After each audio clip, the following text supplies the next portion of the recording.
so final guys माइनी भ्लगमा सबैजनालाई स्वागत छ हैन अनि सबैजना सन्चै हुनुहुन्छ होला बट म पनि सन्चै छु म चाहिँ आज चाहिँ दिदीलाई छोड्न जाँदैछु है त ल आज चाहिँ उहाँ आयुर्वेदिकको दिदीलाई चाहिँ के भयो भन्दाखेरि रात पर गरे त्यही भएर चाहिँ म छोरासम्म छोड्न जाँदैछु ल मामा घर कहाँ यस्तो हालतमा गइन्छ त अनि हालत पुरै खराब छ अघि नि सम्झाउनु भएको भए मामा घर जाउँ भन्थे नि मैले भयो मामाको घर गरौँ कि अनि साँझ गरौँ मामाले ढोका खोल्दैनन् पनि फेरि बेकार हुन्छ यो 18 महिना उस गरेपछि जागिर पाइन्छ पाइन्छ भनेपछि म पनि जानुपर्ने भयो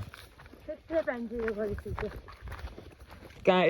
उस के गर्नुपर्छ पहिला सुरुमा यसको लागि फर्म भर्नको लागि कति उस चाहिन्छ कति पढाइ कतिसम्मको चाहिन्छ भने पढाइको त जति गरे नि भयो ऊ 10 अनि 12 को मार्कसिट चाहिन्न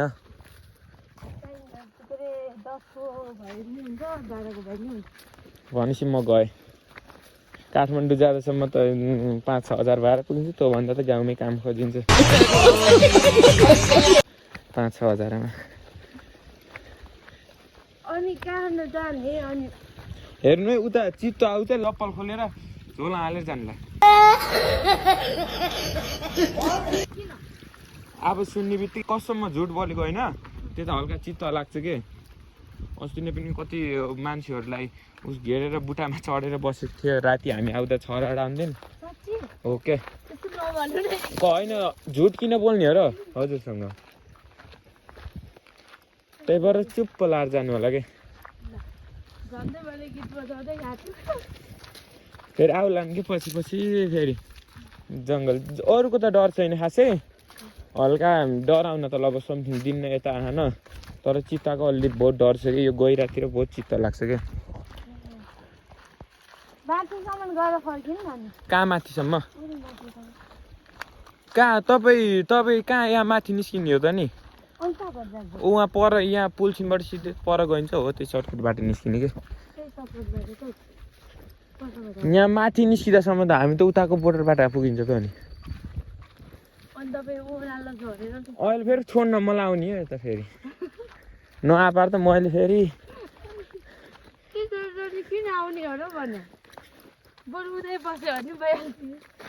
होइन छोड्न आउनुपर्छ मलाई पनि डर लाग्छ भन्ने के भन्ने किनकि यो त हामी हिँडिरहने बाटो हो खासै डर त लाग्दैन भनेपछि दिदीको जागिर चाहिँ कडो छ है भनेपछि आज मलाई एउटा यो मुखा खटिरा उठेको साबुन चाहिँ दिनु नि भयो अझ छोरासम्म पुगे पार के मिल्छ त भन्नु न छोरासम्म जाँदाखेरि अझ के मिल्छ भने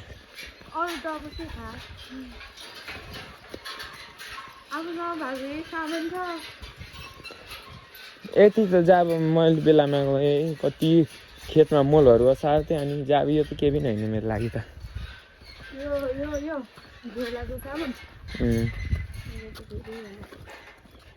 ऊ यसै घुम्नु अनि उता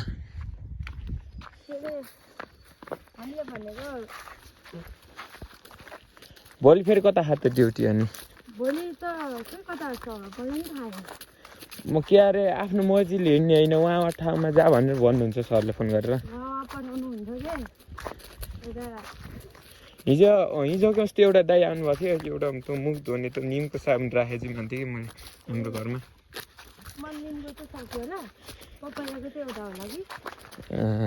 भनेपछि एउटा दिनुहुन्छ साबुन यत्तिका म त मोटर बाटोसँग जाने त्यहाँबाट उता मलाई पनि डर लाग्छ हुन्छ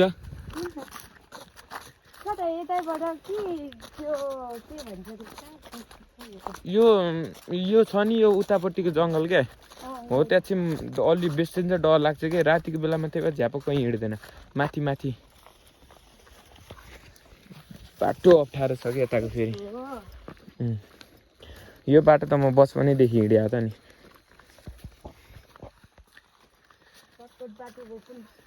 मैले आज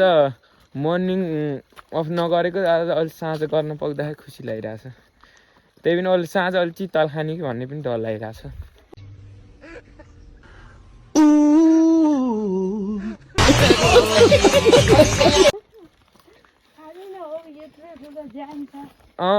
चित्तल यत्रो ठुलो ज्यान छ भनेर त आधा खाएर आधा राखिदिए पनि त घिचेर चेप्दियो भने त मरिगयो नि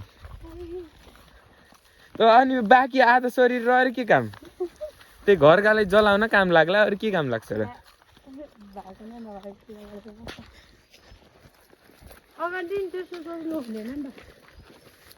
होइन मलाई त डर लाग्दैन म त तपाईँलाई भने मात्र हो किनकि यो हामी हिँडिरहेको बाटो हो नि त त्यही भएर हल्का डर चाहिँ हुन्छ क्या अब हिँडिरहेको मान्छेलाई त थाहा हुन्छ नि यहाँ यस्तो हुन्छ उस्तो हुन्छ भन्ने यो जङ्गल त हामी राति 12-1 बजीतिर पनि हिँड्दियो त्यो माथि के भने कि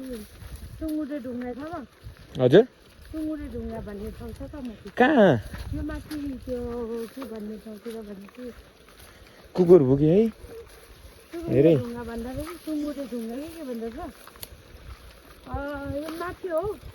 छराबाट सिधै त्यो के पो भन्छ म छरादेखि मेलडाप थाहा छ मेलडाप हो त्यतातिर के हो त्यता थाहा छ त त्यतातिरको जङ्गलको बाटो नि खतम नै रहेछ त्यता पनि घुम्नु भयो तपाईँ पनि राम्रो यताबाट कि यताबाट ऊ सिधै हिँड्नु त्यतातिर नि गएको हो क्या फेकातिर त्यतातिर भनेपछि रमाइलो छ होइन घुम्न चाहिँ पाइन्छ त्यही त हो नि ठुलो कुरो त्यही त हो नि घुम्न पाउने त हो नि मनाङ मुस्ताङ पोखरा कति भयो यो काम गर्न लाग्यो भर्खरै 2-3 महिनामा त्यत्रो घुम्नु भयो हाम्रो गाउँ तपाईँ गाउँ ओखलढुङ्गा हो ए माथि निस्किनु तपाईँलाई प्याटल लिएर गएर के काम छ तपाईँलाई प्याटल लिएर गएर के काम छन त उहाँ पर निस्किनु बाटो तर मलाई लङ पर्छ नि त आउँदा यो मासुसम्म छोडिदिन्छ त्यहाँ जानु भनेपछि जागिर एकदमै राम्रो छ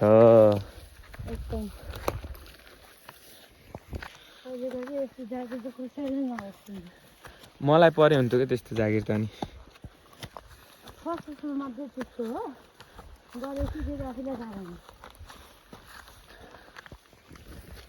अब यहाँ गएर अनि कहाँ बस्ने हो त अनि होटेलमा उही छोराकै होटेलमा हो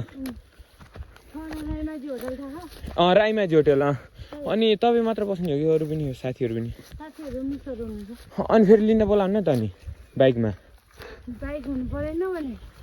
अनि ऊ रिजर्भ गर्न भन्नु नि त एउटा मान्छे लिन आइहाल्छ नि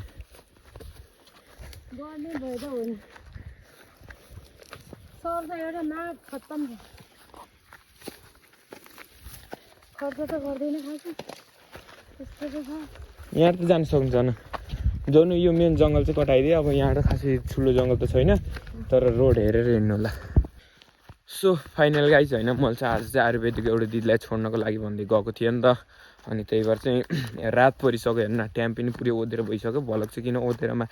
बनाइरहेको छ भन्नुभयो होला होइन ओधेर भइसक्यो कि रात परिसक्यो नि त अब किनकि उहाँलाई पनि रात पऱ्यो त्यही भएर छोड्न जानु पऱ्यो भन्नुभयो त्यही भएर चाहिँ म छोड्नको लागि गएको थिएँ ल फाइनल गाइज आजको भलक चाहिँ यति है किनकि रात पनि पऱ्यो होइन राति धेरै बेरसम्म भलक पनि बनाउनु भएन सबैजनाले भिडियो हेरिदिनु होला सब्सक्राइब लाइक रिपोस्ट गरिदिनु होला होइन सबैजनालाई सेयर पनि गरिदिनु होला आजको लागि चाहिँ बाई बाई है त ल हामी चाहिँ अर्को भलकमा भेट हुनुपर्छ है त गाइज